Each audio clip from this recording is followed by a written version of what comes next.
नमस्कार. गोव्यात राजकीय वातावरण जे आहे ते अंतिम टप्प्यात आलेलं आहे आणि 14 फेब्रुवारीला निवडणुका होणार आहेत. सर्वच राजकीय पक्ष आपापल्या राष्ट्रीय नेत्यांना गोव्यात इथं आणत आहेत, प्रचार कार्यात जुंपत आहेत, पत्रकार परिषदा घेत आहेत. तशाच एक लीडर म्हणजे नेत्या ज्या गेल्या अनेक दिवसांपासून गोव्यात आहेत, ज्यांच्यावर AICC मीडिया इन्चार्ज गोवा म्हणजे गोवा राज्याच्या मीडिया प्रमुखपदी ज्यांची नेमणूक केलेली आहे, जबाबदारी दिलेली आहे आणि ज्या काँग्रेस पक्षाच्या राष्ट्रीय प्रवक्ते आहेत अशा अलकाजी लांबा आपल्यासोबत आहे. आपण त्यांच्याशी बातचीत करणार. Madam welcome. आप पिछले किन दिनों से गोवा में हैं, कैसा देख रहे हैं आप गोवा का चुनाव? मीडिया की भी आप इधर प्रमुख है, कैसा चल रहा है सोशल मीडिया और बाकी का काम? देखिए, इस समय देश में 5 राज्यों में चुनाव है और 5 राज्यों में सबसे छोटा राज्य है जहाँ सिर्फ 40 सीट आता है वो गोवा है. सबसे बड़ा कहेंगे 403 उत्तर प्रदेश है. अब यहाँ पर सबके लिए गोवा बहुत महत्वपूर्ण राज्य बन जाता है, इसलिए भी कि गोवा के अंदर आप देखेंगे 2 राष्ट्रीय दल, भाजपा कांग्रेस, उसके बाद आप क्षेत्रीय दल देखेंगे, बंगाल से TMC, दिल्ली से जो है एक पार्टी आम आदमी पार्टी, महाराष्ट्र का शिवसेना, NCP, बहुत सा जो है यहाँ पर सब लोग पार्टी इधर हैं, जबकि वो पार्टियाँ उत्तर प्रदेश में नहीं है, झारखंड आपका उत्तराखंड में भी नहीं है, पंजाब में भी नहीं है, तो गोवा में ही क्यों है?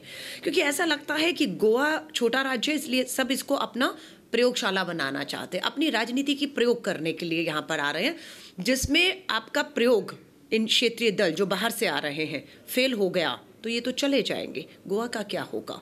सो इसीलिए गोवा में सब लोग, जो मैंने अनुभव किया है, बीजेपी का डबल इंजन का सरकार से लोग परेशान हो चुके हैं. बीजेपी का हारना पूरी तरह तय है. 2017 में भी अमित शाह जी हों, मोदी जी हों, पारिकर साहब तब थे, सबने कोशिश किया, लेकिन 2017 में भी कांग्रेस को 17 सीट मिला, सबसे बड़ी पार्टी बना. अभी भी 5 साल में लगा भाजपा कुछ करेगी गोवा के लिए, पर कुछ नहीं किया. माइंस हो, एनवायरनमेंट हो, करप्शन हो, सेक्स स्कैंडल हो, सब बेरोजगारी, कोरोना मिसमैनेजमेंट, लोग सफ़र किए. अभी ठान लिया है कि भाजपा को हराना है, लेकिन एक पार्टी कौन सा है जो अपने बहुमत, पूर्ण बहुमत की एक स्थिर और मजबूत सरकार 5 साल के लिए दे सकती है? तो लोग कांग्रेस की तरफ देख रहे हैं कि कांग्रेस एक पार्टी है जिसे पूर्ण बहुमत देना होगा. 17 सीट दिया, पूर्ण बहुमत चूक गया तो क्या हुआ? गोवा का नुकसान हुआ 5 साल तक. लेकिन कांग्रेस विपक्ष के तौर पर गोवा की लड़ाई को 5 साल तक लड़ती रही, केंद्र से भी और यहाँ पर भी, क्योंकि जो ब्यूरोक्रेसी है, प्रशासनिक अधिकारी हैं, वो सब दिल्ली से आते हैं. तो दिल्ली से भी लड़े, गोवा में भी लड़े, गोवा के लोगों के लिए भाजपा की सरकारों से. अभी मुझे पूरा विश्वास है कि लोग बदलाव करने गोवा में जा रहे हैं और गोवा के लोग से हम भी अपील करते हैं, भूल जाइए कांग्रेस की बात को. हम अपना बात नहीं करते, हम कांग्रेस गोवा की बात करते हैं, गोवा के फ्यूचर की बात करते हैं. और गोवा के लिए बेहद ज़रूरी है कि गोवा में एक पार्टी का पूर्ण बहुमत का स्थिर सरकार बने, वो गोवा को बनाना है. क्योंकि गोवा सफ़र कर रहा है, किसी को पूरा नंबर नहीं मिलने से जोड़ तोड़, करप्शन, पार्टियां इधर उधर, लोगों के साथ धोखा, पार्टी के साथ धोखा, हमारे साथ धोखा हुआ. जो हमारे लोग 19 में छोड़कर गए, उन्होंने कांग्रेस पार्टी के साथ धोखा किया, उन्होंने लोगों के साथ भी धोखा किया. पार्टी ने कहा हम मंजूर नहीं करेंगे. हमने किसी भी जो पार्टी छोड़कर गए उन्हें वापस नहीं लिया. हमने 80% नया युवा चेहरा दिया है, जिसमें वकील हैं, यंग लोग हैं, है ना, उनको हमने टिकट देकर मैदान में उतारा है. और मुझे लगता है उन सबका बहुत इमेज क्लीन है, एजुकेटेड, पढ़ा लिखा है, गोवा का लोकल है, गोवा के लिए काम कर रहे हैं, उनको पार्टी ने टिकट दिया है. और अभी राहुल गांधी जी का 4 तारीख को, फरवरी को यहाँ आना होगा. सब लोग एक ओथ लेने वाले हैं, चाहे वो क्रॉस का ओथ लें चर्च में जाकर, चाहे वो मंदिर, गुरुद्वारा, जो भी धर्म में भगवान पर वो भरोसा करते हैं, वो ओथ लेंगे कि कुछ भी फैसला हो वो लोगों के साथ, पार्टी के साथ धोखा नहीं करेंगे, वो लोगों को एक पूर्ण बहुमत का सरकार देने के लिए कहेंगे. अभी आपने जिक्र किया वोट लेंगे, उस पर जो भाजपा ऐसे दावा कर रहे हैं कि कांग्रेस को उनके कैंडिडेट पे ही भरोसा नहीं है, इसलिए उनको मंदिर में लेके जा रहे हैं, मस्जिद में लेके जा रहे हैं, चर्च में लेके जा रहे हैं. So how you will defend this argument of the opposition? मतलब ये कैसा सवाल है, मैं ये पूछ रही हूँ. आपने कहा भाजपा के लोग कह रहे हैं विश्वास नहीं, इसलिए शपथ ले रहे हैं। इस देश का राष्ट्रपति शपथ लेता है, इस देश का प्रधानमंत्री शपथ लेता है, मंत्री, राज्यपाल, चीफ जस्टिस ऑफ इंडिया जब बैठते हैं, उस जिम्मेदारी मिलती है तो शपथ लेते हैं। ये कैसा सवाल है, ये कैसा सवाल है? सो मुझे लगता है कि अगर आप कसम लेते हैं, शपथ लेते हैं, आप जिस पद पे बैठे हैं, जो जिम्मेदारी जनता ने आपको सौंपा है, आप उसके प्रति अपनी आस्था बताते हैं कि हम धोखा नहीं करेंगे। इसलिए जो शपथ है, ये जो माफी वीर सावरकर, माफी वीर गोडसेवादी संघी भाजपाइयों को इस शपथ की पवित्रता नहीं समझ आएगी। ये कांग्रेस मानती है कि इंसान को धोखा दोगे, भगवान को धोखा देकर जिस संविधान की शपथ खा रहे, उस संविधान को धोखा नहीं दे सकते आप। लेकिन वो तो संवैधानिक शपथ है, इधर तो आप मंदिर में जा रहे हैं, चर्च में जा रहे हैं, तो वो दो शपथ में तो डिफरेंस है। नहीं, कोई डिफरेंस नहीं है। वहाँ पर भी एक आपका कमिटमेंट है, यहाँ पर भी हमारा कांग्रेस का अध्यक्ष का जब चुनाव होता है तो हम लोग शपथ लेते हैं पार्टी के प्रति, देश के प्रति, अपने जो संविधान है उसके प्रति हम सब शपथ लेते हैं। फ़र्क कुछ नहीं है। फ़र्क ये है कि हम घर पे भी कहते हैं माँ कसम, बच्चे से छोटे से कुछ बात होता है तो माँ की कसम खाता है, तो वो क्या है, यानी कि ये आपका कमिटमेंट है कि आप धोखा नहीं देंगे। और भारत में हमारी संस्कृति में ये कसम शब्द जो है बात बात पर ये बहुत बड़ी बात होती है, छोटी बात नहीं। ये भाजपा नहीं समझ पाएगी, जो चुनावों में वायदे करती है फिर बाद में चुनाव बाद कहती है वो तो एक जुमला था, है ना, उसका कोई गारंटी नहीं है। लेकिन ये कांग्रेस है, यहाँ अगर कह रहे हैं तो करेंगे।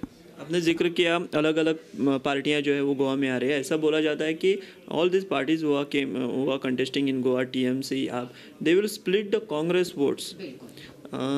इसकी आपको चिंता नहीं है कि ये सब दल जो है कांग्रेस के वोट स्प्लिट करेंगे और उसका जो फायदा है तो अल्टीमेटली बीजेपी को हो जाएगा? देखिए, तृणमूल कांग्रेस, आम आदमी पार्टी गोवा की पार्टियां नहीं हैं। एक बंगाल और एक दिल्ली से आकर यहाँ पर शुरुआत कर रहे हैं। कांग्रेस की अगर बात करेंगे तो कांग्रेस यहाँ से गोवा के लोग उठे, गोवा के लिए लड़े और कांग्रेस में शामिल हुए, कांग्रेस में शामिल हुए। ये उल्टा है, वो दिल्ली से आएगा, वो बंगाल से आएगा, कोई कहाँ महाराष्ट्र से आएगा और यहाँ पर आकर गोवा में जोड़ तोड़ करके इसको इधर का लोग इधर का इधर, अपना जीरो से शुरुआत करिए, वर्कर बनाइए, अपना खुद का कैंडिडेट आपको लेना नहीं, आप इधर से करेंगे। तो आप कहते थे हम बदलने की राजनीति करने आए, तो आप कौन सा बदलाव ला रहे हैं? आप भाजपा, कांग्रेस, राष्ट्रीय पार्टियां जो यहाँ हैं गोवा में लंबे समय से हैं, उनका संघर्ष चाहे भाजपा हो हम हैं रहा है, और वहीं से हम लोग निकलकर पार्टियां सत्ता में गोवा की लोगों ने खुद वोट देकर हमें पहुंचाया। लेकिन आप लोग क्या कर रहे हैं? सो आप दोनों पार्टियां, खासतौर से टीएमसी और आम आदमी पार्टी, दोनों क्षेत्रीय पार्टियां, दोनों को नेशनल पार्टी बनना है। नेशनल पार्टी बनने के लिए एक वोट परसेंटेज चाहिए। वो यहाँ सरकार बनाने नहीं आ रहे, यहाँ पर वो विपक्ष में बैठने भी नहीं आ रहे। वो चाहते हैं कुछ परसेंट वोट मिल जाए टीएमसी और आम आदमी पार्टी को, वो राष्ट्रीय पार्टी बन जाएंगी। और वो 24 के लिए एक सपना देख रहे हैं प्रधानमंत्री का, चाहे अरविंद केजरीवाल जी हो, चाहे ममता बनर्जी हो। तो आपका सपना सच हो ना हो, गोवा का भविष्य, गोवा का सपने को चकनाचूर नहीं होने देंगे। सिर्फ आपको चाहिए जो उसके लिए। सो गोवा के लोगों को समझना है, 17 सीट दिया, अब हम कहते हैं 30 सीट दीजिए। फिर हम कह रहे हैं, कांग्रेस का बात नहीं करती मैं कांग्रेस की हूँ, कांग्रेस के लिए वोट मांग रहे हैं, बट हम गोवा के फ्यूचर की बात कर रहे हैं। एक पार्टी को दीजिए, 30 सीट दीजिए, 10 हम ये कहते हैं विपक्ष में भी होना चाहिए, क्योंकि लोकतंत्र जो है उसका पहिया पक्ष और विपक्ष से चलता है। तो 30 अगर सत्ता में है तो 10 विपक्ष भी हमें चाहिए, है ना। और उसके बाद आप देखेंगे जब 30 सीट किसी एक पार्टी को मिलेगा, 2, 4, 5 जाएगा भी, पार्टी के साथ धोखा करेगा, अपना वोटर के साथ धोखा करेगा, तो भी सरकार रहेगा, स्थिर सरकार रहेगा, मजबूत सरकार रहेगा, 5 साल तक रहेगा, और जो वायदा है उस पर काम होगा।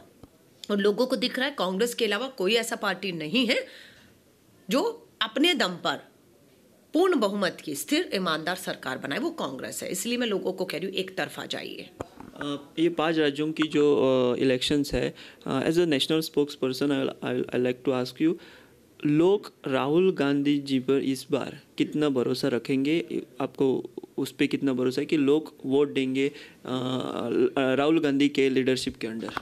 देखिए, राहुल गांधी जी का लीडरशिप अकेला पूरा देश का एक लीडरशिप है जो भाजपा को या उनकी जो नीतियां हैं लोगों के खिलाफ जो कर रहे हैं वो, उसके खिलाफ एक नेता राहुल गांधी, जब अमित शाह जी यहाँ पर आए गोवा में, किसका नाम लिया? गांधी का नाम लिया। गांधी परिवार, राहुल गांधी का नाम लिया। इनका देश भर का नेता राहुल गांधी जी को करता है, के ऊपर हमला करते हैं, क्योंकि राहुल गांधी जी इकलौते नेता हैं, मुझे दूसरे का नाम बता दीजिएगा, जिन्होंने विपक्ष में रहते हुए प्रेस कॉन्फ्रेंस किया हो, सीधे सवाल लिए हो, जवाब दिया हो, संसद में बोले हो, सड़क पे लड़े हो, हर कानून के लिए लड़े हो, बेरोजगारी देखिए, महिला सुरक्षा का मुद्दा हो, कृषि कानून हो, इन सब मुद्दों पर अगर आप देखेंगे तो राहुल गांधी जी बोले हैं। ये हिम्मत प्रधानमंत्री नरेंद्र मोदी जी 8 साल में नहीं दिखा पाए कि एक प्रेस कॉन्फ्रेंस तो कर लीजिए।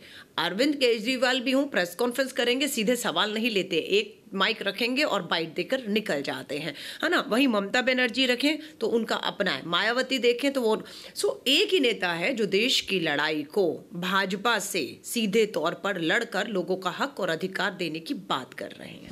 गोवा में अगर हम देखें तो भाजपा का जो मीडिया सेल है वो अलग अलग उन्होंने एडवर्टीजमेंट किए हैं, लोगों के पास वो सोशल मीडिया के माध्यम से बहुत इफेक्टिवली जा रहे हैं। कांग्रेस का काम कैसा चल रहा है, आपको कैसा रिस्पॉन्स मिल रहा है?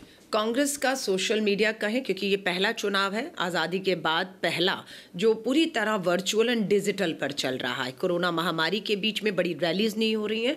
हमारा सोशल मीडिया और मीडिया डिपार्टमेंट बहुत मुस्तैदी से लोगों तक अपनी बात पहुंचा रहा है, और आप जैसे चैनलों का धन्यवाद भी कि जो ईमानदारी के साथ, निष्पक्षता के साथ, बिना दबाव में आए सत्ता के, दोनों की बात को पहुंचा रहा है, इसलिए आपका धन्यवाद करते हैं।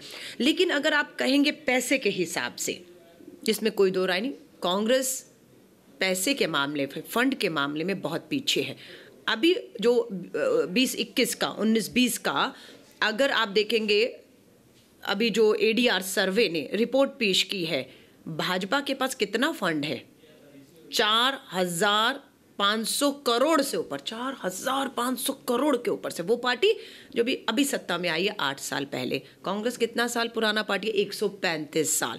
भाजपा ही बोलते हैं 70 साल राज किया, हम कहते हैं 50 साल राज किया। हमारे पास पूरा फंड कितना है देश भर के लिए? 500 करोड़।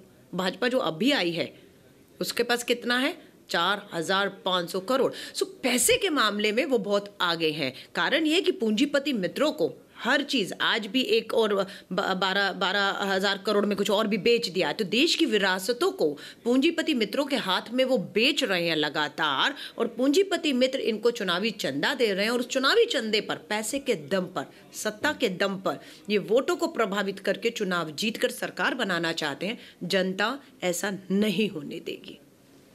तर या होत्या काँग्रेसच्या राष्ट्रीय प्रवक्ते अलका लांबा यांनी स्पष्टपणे सांगितलेलं आहे की राहुल गांधींचं नेतृत्व 5 राज्यात लोक मान्य करतील। गोव्यात देखील काँग्रेसचं पूर्ण बहुमताचं सरकार येईल। भाजपला टक्कर देणारा जर कोणता पक्ष असेल तर तो काँग्रेसच आहे। तृणमूल, आप हे पक्ष गोव्यात फक्त राष्ट्रीय पक्षाची मान्यता घेण्यासाठी इथं आलेले आहेत, तर ते सरकार किंवा विरोधी पक्षात बसण्यासाठी आलेले नाहीत, असं देखील अलका लांबा यांनी सांगितलेलं आहे। सिनियर रिपोर्टर विश्वनाथ नेनेसह व्हिडिओ जर्नलिस्ट रुपेश राऊत, पणजी।